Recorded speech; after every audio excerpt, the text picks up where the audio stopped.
Hi, everybody. This is Skip Elsheimer. Welcome to the AV Geeks Lunchtime Streaming Show, where we watch old 16mm films. And it is another pre recorded show because I am not at my house. And today we're going to do a theme water, films about water. The first one is kind of an interesting film that I stumbled across recently called Journey of the Blob, which is kind of has this kid thinking about water and where it comes from and where it goes when it leaves the house. The second one is Visit to the Waterworks, which is a classic film about how water is processed for drinking. Then two USDA films, which is Department of Agriculture. One is Friendly Waters, which I believe is about damming water and controlling it. And the second one is Muddy Waters, which I think is a general... I'm not sure what that one's about. We'll discover that one together. And then finally, is your water old-fashioned?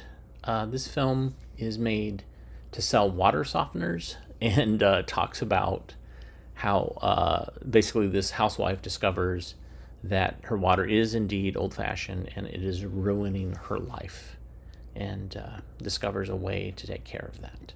So thanks for joining us today. I hope everybody has a great weekend. And we will probably pre-record on Monday because we're going to be traveling that day. So everybody have a great time. Hit the thumbs up, hit the like button, and we will see you soon. Take care. Bye.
Suppose the water all over town was suddenly cut off. It would certainly be mighty uncomfortable for many of us.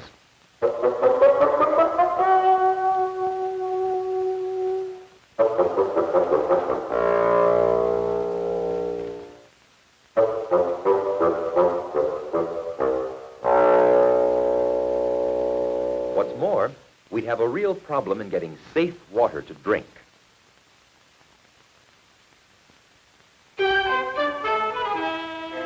But except in emergencies, we do have water to drink and to use as we need.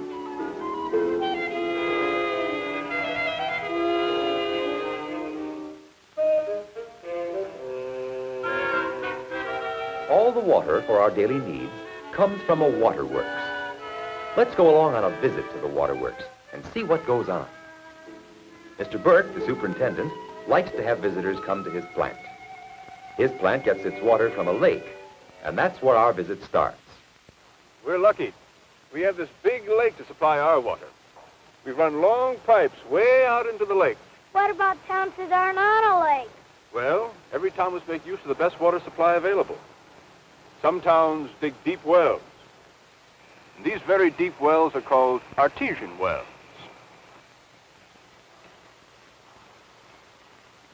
Some towns get their water from rivers. And other towns dam up streams to collect water. This is called a reservoir. Sometimes the reservoirs are many miles from the town. And big pipes called aqueducts carry the water to the town. No matter how a town gets its water supply, the water has to go through the waterworks before it's fit to drink. Is all that water in the building? No, you're standing over a lot of it. It's in tanks underground. 6 million gallons of it. You want to see it?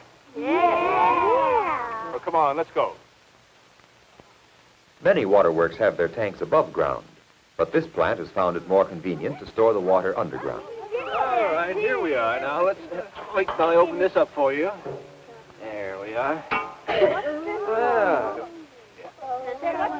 There are different kinds of storage tanks here. To learn more about them, let's go inside to the laboratory, which is one of the most important parts of the waterworks. Here's a picture chart of what we do here. First, we bring the lake water into the waterworks. And here in the waterworks, we make the water fit to drink. Then, we pump the safe water out into the city. Why can't we drink the water from the lake? Well, lake water is full of germs and dirt that might make you sick. Now, this is water taken right from the lake. And this is water that we've treated. You see the difference? Jim, this is Mr. Franklin from our laboratory. He tests the water every few hours to see if there's any germs or impurities. Jim, would you tell him something about your work? Surely. Every day we take samples of the raw water and the drinking water and add it to these tubes, which contain a broth the germs live on. If there are any germs in the water, this broth becomes cloudy. Here are samples of water I tested yesterday. As you can see, the lake water is very cloudy, but the drinking water is perfectly clear. Thank you, Jim. We keep taking samples of water every 2 hours to make sure that it's safe. In the waterworks, we do 3 kinds of things. First, we add different kinds of chemicals and mix them up in the water to kill the germs and help take out the dirt. And second, we let some of the dirt settle down to the bottom. And third, we take out any dirt that's left by running the water through a filter. What's a filter?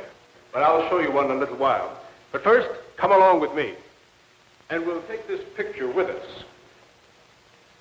Let's go see what's happening out in the plant. The first thing the plant does to the raw water, as the water is called before it has been treated, is to add chemicals in exactly the right amounts by these automatic machines, which are called chemical feeders. This white powder is alum. It helps settle out dirt and other materials that may be floating in the water. See how the machine sifts the powder into the water. Jeff wants to know if chemicals don't make the water taste funny, but Mr. Burke shows them this machine that puts in activated charcoal, a chemical that actually makes the water taste better.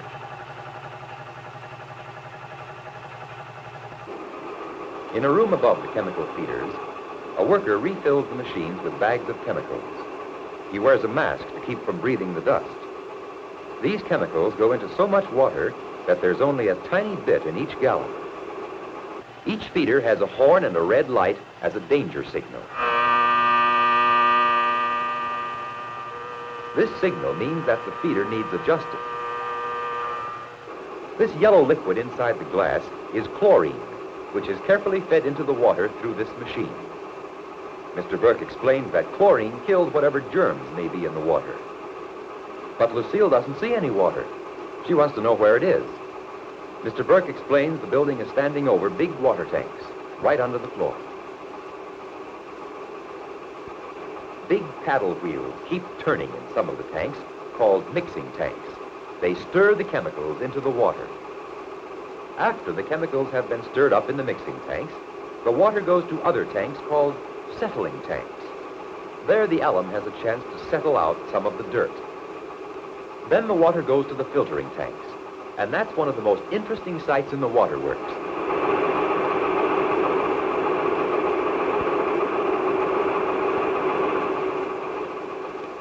Mr. Burke explains that in this plant, the filtering tanks are in a separate building called the filtering plant. Each filtering tank has been built in a special way.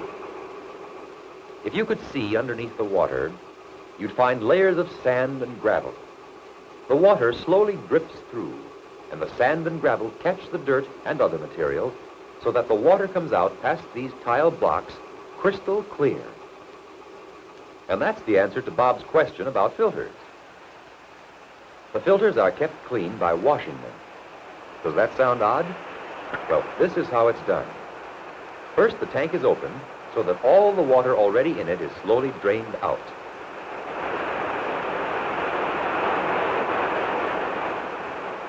Then clean water is forced up through the bottom of the filter. It takes up to the surface the material that's been caught in the filter. This is washed back into the lake where it came from. This is the way the filters are made clean to use again. This cleaning is called a backwash. Can you tell why?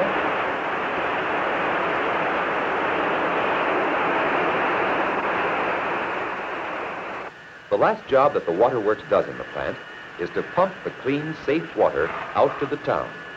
Huge electric pumps do this.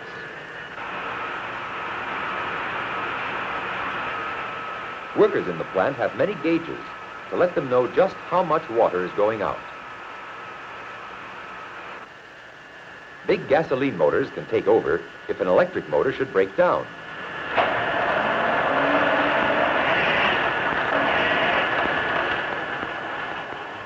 As the water is pumped out to the town, some of it goes to a high tower for storage.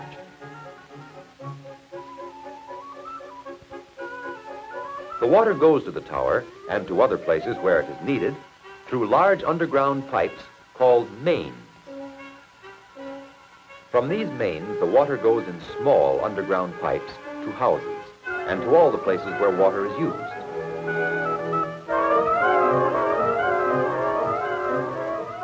Some of it will be used by the fire department and goes to fire hydrants all through the town. Many businesses have a special need for water and couldn't do their work without it. How does this business use water?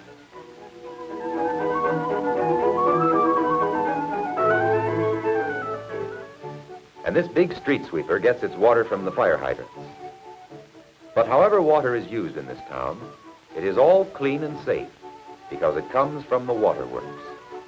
Thanks for showing us around. Thank you. Goodbye. Bye.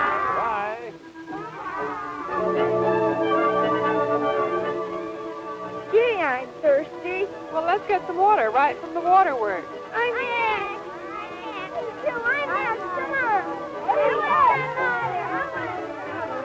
Hurry up, Dad.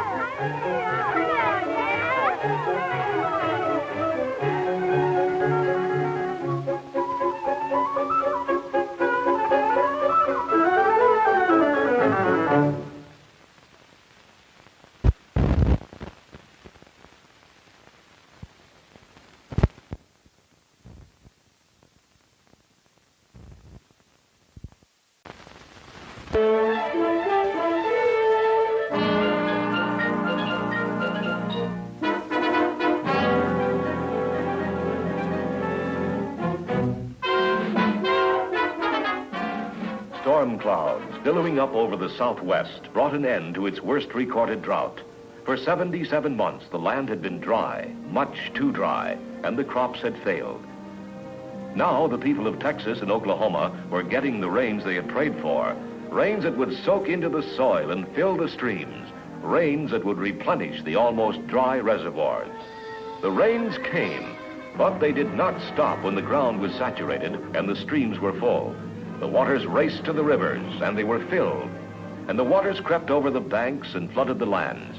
Storm followed storm with no pattern or meaning. Rivers in places became news and confusion. The Trinity was miles wide below Dallas, and the Brazos was creeping into Rosenberg. The Red River was cresting at a dozen places, while the Sabine, the Wichita, and the Arkansas rivers all took their turns in the headlines. Quietly, the waters spread out over the lowlands, choking the fields with mud and debris, drowning the crops so hopefully planted a few weeks before, and leaving a dirty mark on the flood gauge. The streams cut and bulldozed away the fertile soil. And the farmer's road when it stood in the way. Homes or buildings that were flooded could be repaired or replaced, but the soil that was washed away was gone forever. Farmers living in these uplands had long since learned the importance of soil conservation measures. Contour terraces on sloping fields caught the water and let it sink deep into the earth. When the rains came too fast, the excess water was channeled slowly into grass-covered outlets and removed without damage.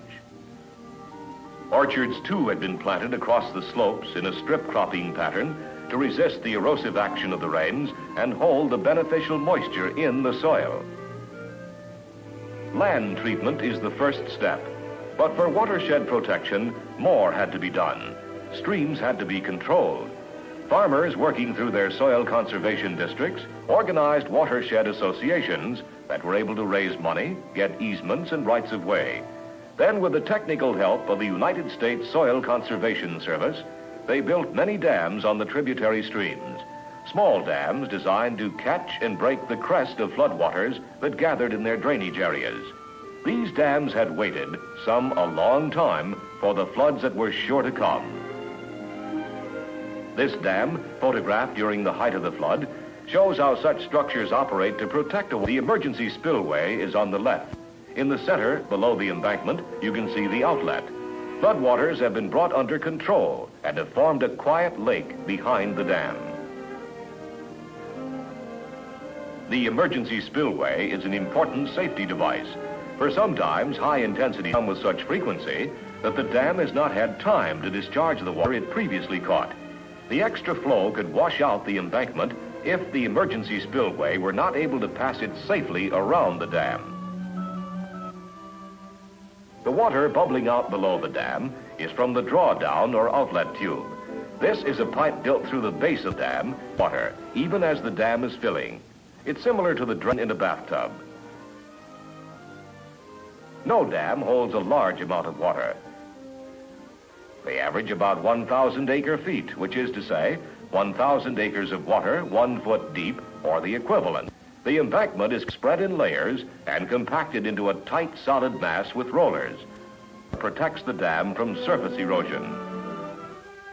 Key dams on a watershed have stage recorders and depth gauges so that during flood periods, record can be kept of the depth and movement of water through the dam. This dam has a depth of 26 feet on the lower gauge. The site is usually fenced to prevent damage from trespass. A frequent check is made during high water periods to detect immediate maintenance. Downstream, the waters pass quietly under highway bridges that would have been washed away if the flood had not been checked. Along its course, the stream is well within its banks, for the controlled flow emerging from the dams joins the main stream and keeps it at a safe level. Formerly, these streams went dry a few days after the flood had passed. Now, they will flow slowly and steadily for many months. In some locations, they have become year-round streams to the delight of fishermen and possibly the fish. Floodwaters entering a dam are muddy with sediment. As the water is stilled, the mud settles to the bottom. When the water leaves the dam through the outlet tube, it is mostly cleared. This is of great benefit to the irrigation and domestic water supply reservoirs downstream.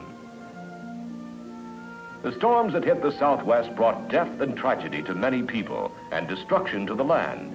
Storms in excess of 11 inches of rain were experienced, while the total rainfall for April and May was 4 to 5 times the normal.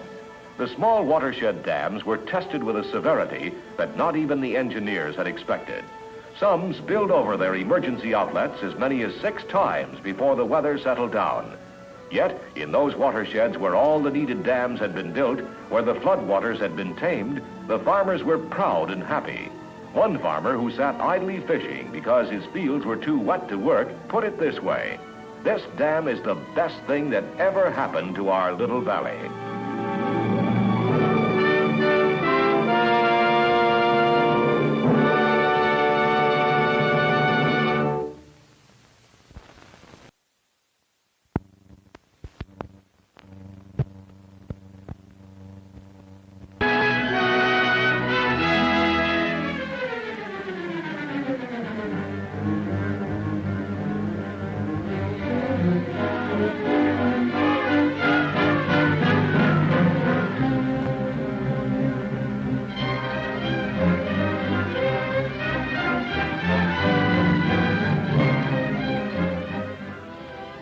The Southwest is a semi-arid land of towering forested mountains and high grassy tablelands, divided by alluvial valleys and a few desert areas in the lowlands. When the white man came to the region, he found game on the grasslands. He found Indian pueblos, centuries old, perched on the banks of the few rivers. The Indian diverted the river waters to the valley lands, where he raised his corn, squash, and beans. More than 1,000 years ago, he had developed one of the 2 possible permanent industries of the Southwest: irrigation farming. In this semi-arid land, the mountains are the first reservoirs. In the mountains, there is moisture, 20 to 30 inches of rain a year to support extensive forests. Slowly, the rain is filtered by the forest and released crystal clear through countless springs.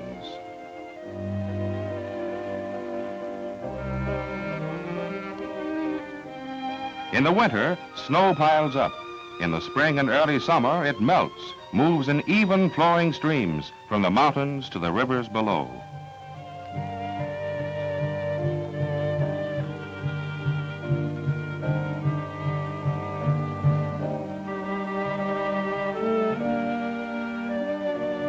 This steady flow of water is essential to the white man of today and tomorrow.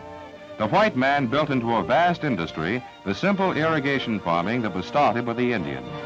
With his engineering skill, he has built great reservoirs to store the waters of the Southwest. Harnessed, they produce power and give life to valuable crops on thousands upon thousands of acres of irrigated valley land. Collected first in the mountains, the water flows through streams and rivers to storage behind stone and concrete, then on through modern irrigation canals.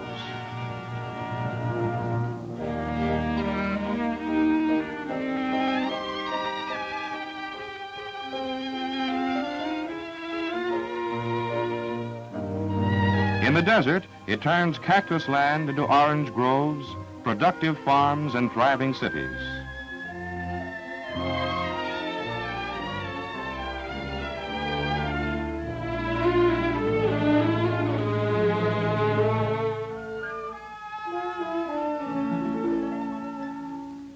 It waters thousands of acres of cotton in an arid land.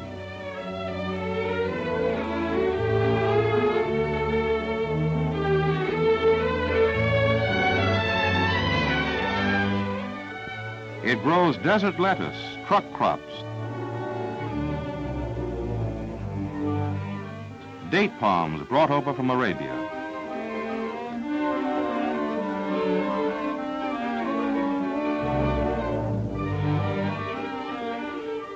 So the white man has transformed the irrigation farming practiced by the Indian of the Southwest 10 centuries ago.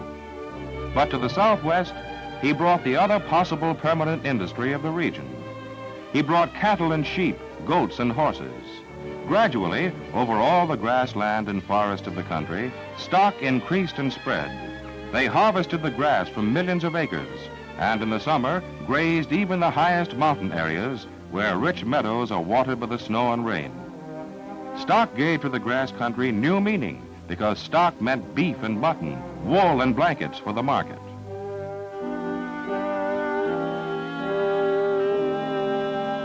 And wherever the stock industry went, the horse went also with the cowboy.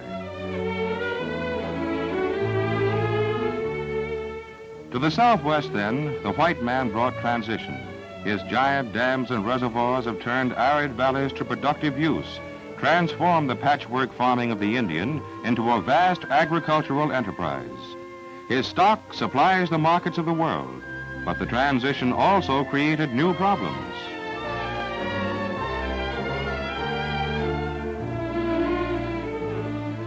When the white man came, most of the land of the Southwest was well covered with grasses. Grass held the soil in place. The land was in balance, the delicate balance of a semi-arid land. But with his plow and axe, his livestock, his railroads, mines, and all his other works, man upset that balance.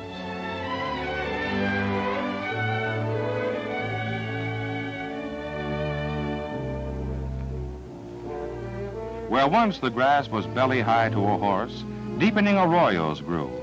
As cattle and sheep were added to the range, the grass gave way. Soil began to move. Dry gullies took the place of streams. The willows and cottonwoods of the valleys disappeared. The valleys that once were the hay fields of the Southwest were often nearly barren.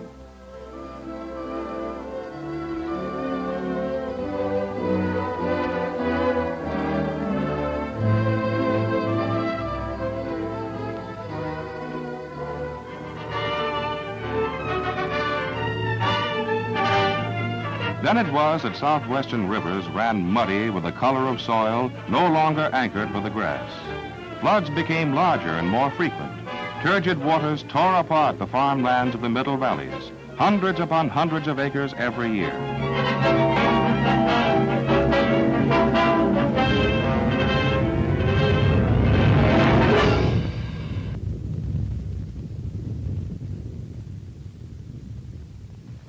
Into the reservoirs that man had built to irrigate his valley fields, the rivers began to pour a mighty load of silt to fill precious space reserved for water. Mud replaced water, mud 12 feet deep and more over many acres. It took only a few years for stolen soil, deep as the rod is long, to replace badly needed water in this southwestern reservoir.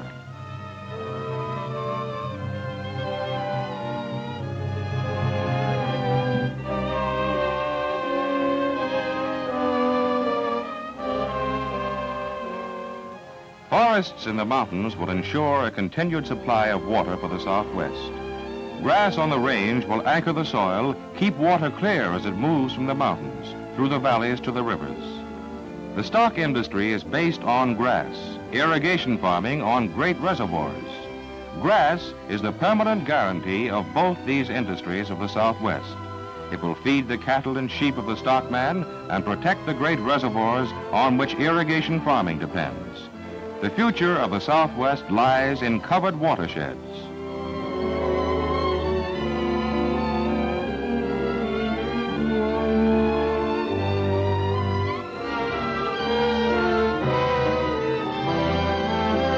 Muddy waters will have to become more nearly clear waters if stock is to continue grazing and farmers to go on raising crops.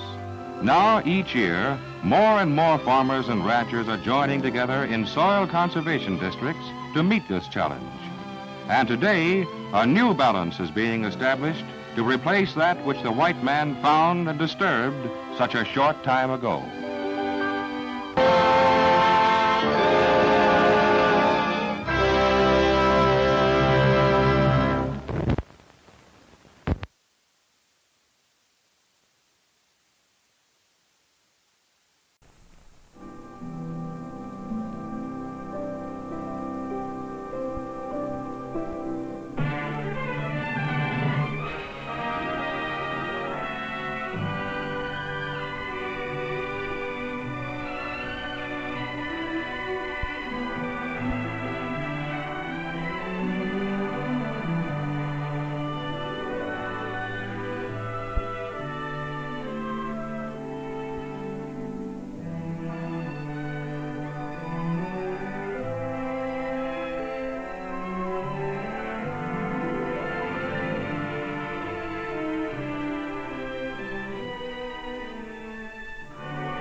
Have you ever stopped to think what rain means to you? If you're a farmer, you have.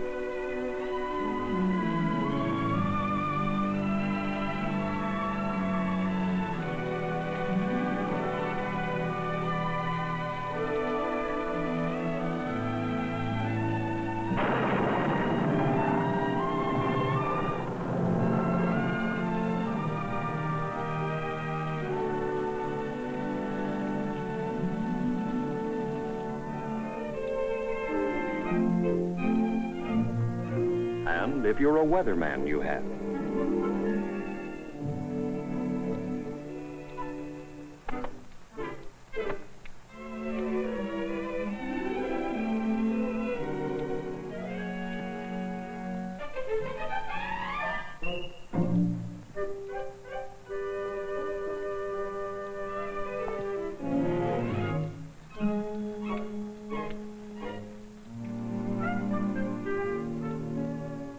But chances are, when you're thinking about rain, you're not thinking how important it is to you.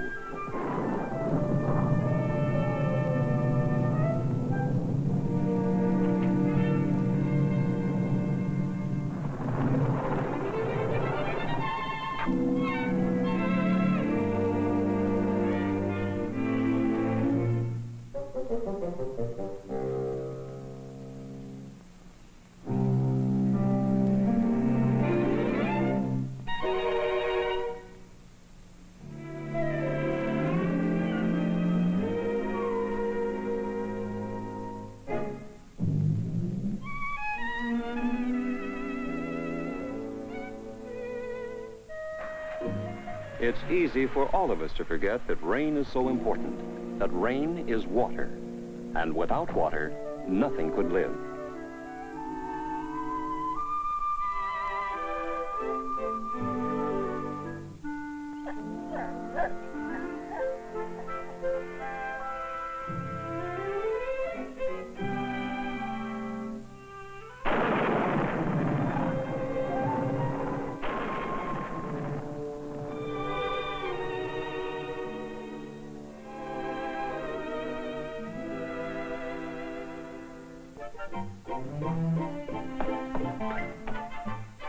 Our entire lives revolve around water, the water we drink. Oh, Joey, Mother said to wash your hands and face.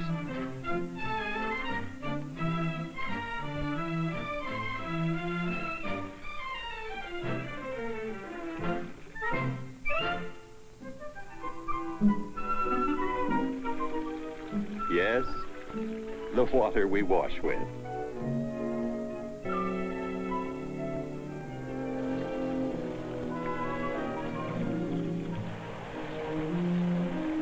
The water we wash our clothes with. The water we cook with. The water we clean with. The water we all just take for granted. Yet the time has come when we should stop taking it for granted. We're not getting the most out of our water these days. We're not getting the most out of it because the water we're using is old-fashioned. Water old-fashioned? What in the world do you mean? Look around you. Look at your home. Modern as tomorrow. All these appliances to save you time and work. Yet you're ignoring the most basic time waster and work maker of all. You're using old-fashioned water that streaks your glasses. Water that spots and stains your sink and leaves a ring around your bathtub. Water that won't get your clothes really clean or even give you a decent bath. Water that makes your hands rough and clogs your pores. It sticks to your hair and makes it dull and hard to manage. Why, What are you talking about? I'm talking about old-fashioned water, hard water. Oh, hard water. You had me scared for a minute. Our water's not hard. Oh, but really it is. But then most water is hard. Some's just harder than others, that's all. Look, I'll show you what I mean. The only time water is really soft in nature is here, in the clouds, when it's water vapor. When it falls as rain, it begins to absorb gases such as carbon dioxide and oxygen from the air. Yet when it first reaches the ground, rainwater is still soft and easy to use. In fact, for years, folks collected it in barrels and cisterns to wash with instead of using the hard water from their wells. Because as soon as the rain hits the ground, it begins to pick up minerals, both as it runs over the surface and beneath the surface. Among the minerals in the ground are the two principal elements that make water hard, calcium and magnesium. And as they dissolve in the water, they become tiny particles called ions. Thus, when the water reaches your home through your well or through your city water supply, it contains these hardness ions. If it contained just a few, your water would be almost as soft and as easy to use as rainwater. But when it contains more hardness ions, as yours does, it's hard, difficult to use, inconvenient, old-fashioned. Now, you can't tell that water's hard by looking at it, but the chemist can tell by analyzing it. If his measurements indicate that in 7,000 gallons of water, only 1 pound of hardness minerals is present, he says the water has a hardness of 1 grain per gallon, or it's 1 grain hard. Completely soft water has no grains of hardness. But since water up to 3.5 grains is relatively easy to use in the home, most chemists agree that it can be called soft. And they call water containing more than 3.5 grains hard. But to you, the important thing is, does the hardness in your water affect you? And since soap and water are just natural go-togethers around the house, here's a test to show you just how hardness minerals in water react with soap.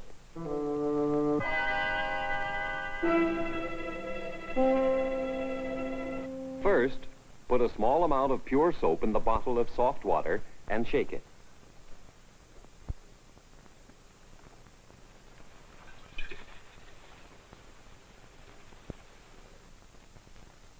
Suds. Right, suds. Because there are no hardness minerals in the water to prevent the soap from forming suds. And see how clear and clean the water beneath the suds is, too. That's important. Now, the other bottle. Use the same amount of soap. That's right. Now, shake it.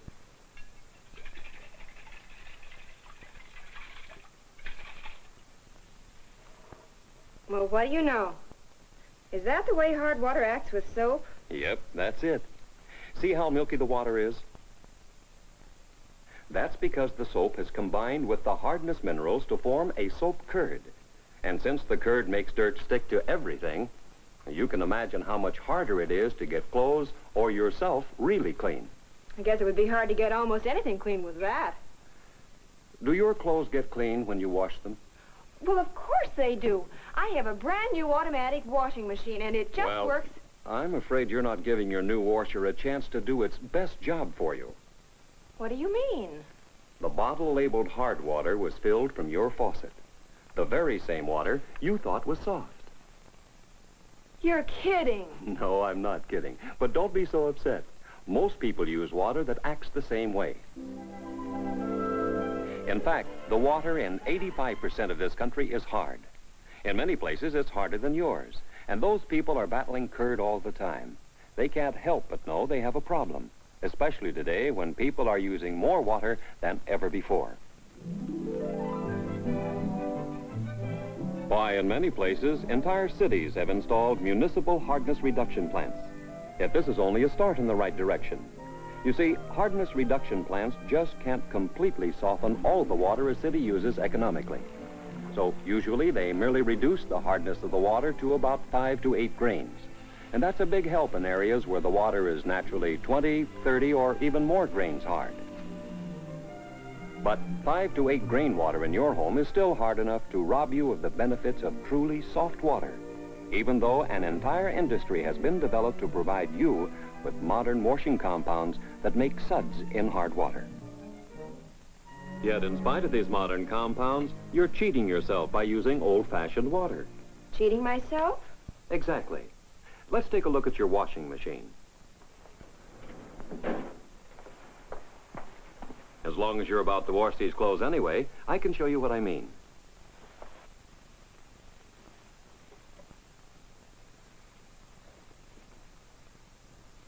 I think that's enough for our demonstration. Now, put in the soap. Well, you mean detergent, don't you?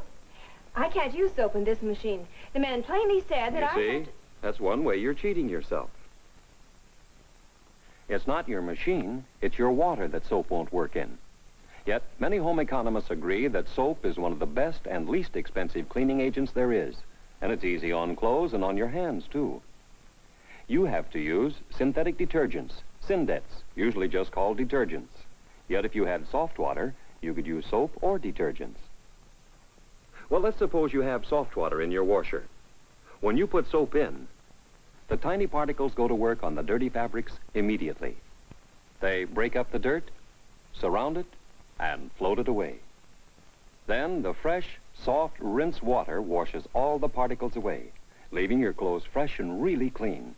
And since detergents work well in soft water, you can use soap or detergents depending on your personal preference. But suppose you put soap in your hard water. Look what happens. The soap particles immediately join the hardness minerals instead of going to work on the dirt in the clothes. And so what happens is the soap must soften the water instead of washing the clothes. It forms a sticky curd, that milky substance you saw in the bottle test.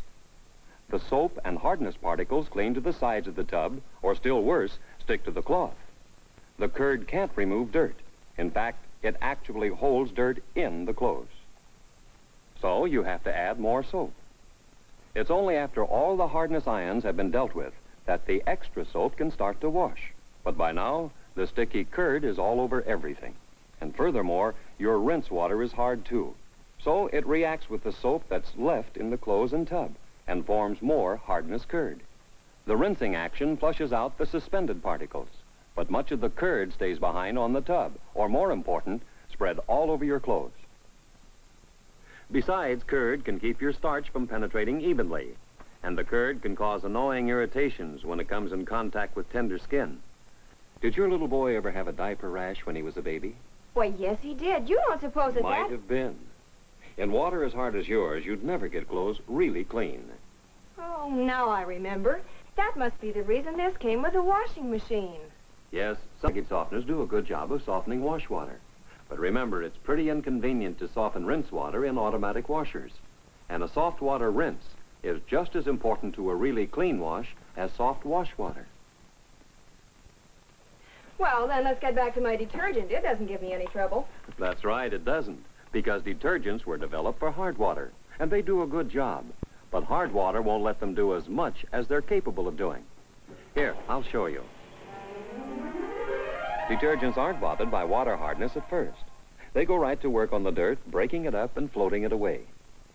But hardness ions in the water interfere with these tiny particles and cause some of the dirt to be redeposited on the fabric. Although the hard rinse water can carry away the floating particles, it can't budge the redeposited dirt. Detergents, too, would work better if you weren't using that old-fashioned water.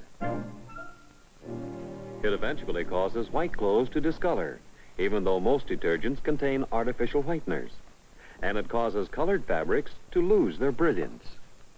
But you're cheating yourself in other ways by using old-fashioned water. It makes bathing a chore for every member of your family. Soap won't lather when you want it to, and the curd is hard to rinse off. And, of course, there's the old bathtub ring. You have to scour it off, and that doesn't help the glazed finish on your tub.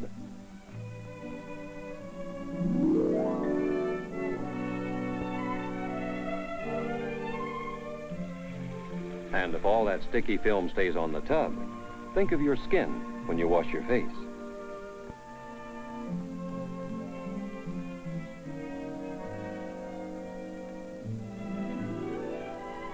And think of your hair. Even though the curd is minimized by some lotions, shampoos, and soaps, it just won't rinse off completely as long as you're using hard water. It's the same with glassware and dishes, pots and pans, silverware, and baby's bottles. The deposits won't rinse off them easily. Actually, curd can be a breeding place for bacteria. And eventually, hard water deposits can clog up automatic dishwashers, besides making hand dishwashing really unpleasant.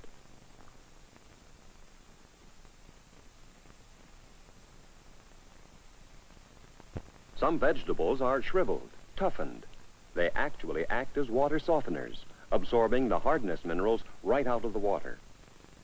And do you know hard water can change the good flavor of coffee and tea? But hard water causes other hidden problems. Look what it's done to the inside of your tea kettle. Well, for goodness sake. And I thought our water was soft. It's too bad more people can't see inside their tea kettles. Then they'd understand what's happening in their water pipes. Especially their hot water pipes. This pipe, for example, had to be replaced after only a few years' use in an area of moderately hard water, just about the same as yours. Now, imagine what your water heater looks like inside. Well, that's not good for the heater, is it? It sure isn't. Hard water scales ruined lots of heaters.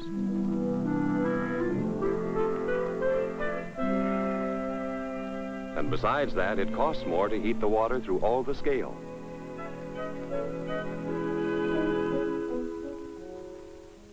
Why, I had no idea that soft water was so important in so many ways. Well, that's just it. Most people don't. But then, how could you? You've never had the chance to enjoy really soft water. If you had, you'd know. Soft water is a dream. A dream.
It doesn't have to be just a dream.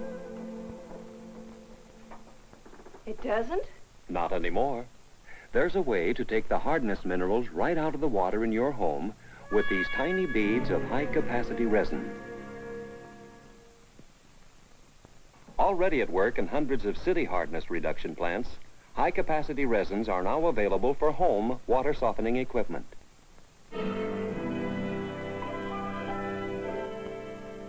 A home water softener is simply a resin-filled container connected in your plumbing system. The resin works on a phenomenon of nature called ion exchange to completely remove the hardness from your home water supply. These tiny beads are the secret. Each fairly bristles with ions of sodium, and sodium isn't a hardness element. When hard water flows through the resin, the beads have a stronger attraction for the hardness ions than for their own sodium ions. So, presto, the ions trade places with each other. It's as simple as that. The hardness ions, calcium and magnesium, become attached to the beads, and in exchange, the harmless sodium ions take their place. So they call it ion exchange. Periodically, the beads are rinsed with salt water to give them a fresh supply of sodium ions and to flush the accumulated hardness ions down the drain. That's all it takes to keep the beads at work. High-capacity resins have made home water softeners so efficient and economical that they take their place with other modern home appliances as practical necessities. You can buy a home water softener, rent it, or subscribe to a soft water service. Well, this certainly has been an education. I just wish my husband had been here to...